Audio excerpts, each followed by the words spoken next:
Hello, I'm Laura from Foxtech.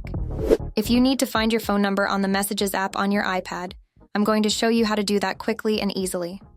This process will help you make sure your phone number is connected to your iPad for messaging. So let's dive right in. First, open the Settings app on your iPad. Once you're in Settings, scroll down and tap on Messages. This is where you can control everything related to iMessage and your phone number on the iPad. Next, tap on Send and Receive. This will bring up a section labeled You Can Be Reached by iMessage at. If your phone number is connected to your iPad, it will be listed here. If you see your number, great.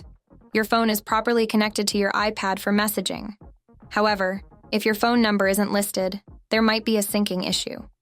First, make sure your iPhone is set up with the same Apple ID and that iMessage is enabled on both devices. Sometimes, just ensuring both devices are synced to the same account can resolve the issue. You can also adjust these settings to decide where you want to be reached. For example, you can choose whether your phone number or email address is used when starting a new conversation. It gives you flexibility on how you prefer to send and receive messages across your devices. If your phone number still doesn't appear, a quick restart of both your iPhone and iPad should help get things synced up again. Thanks for watching. I hope this helped you find your phone number on your iPad.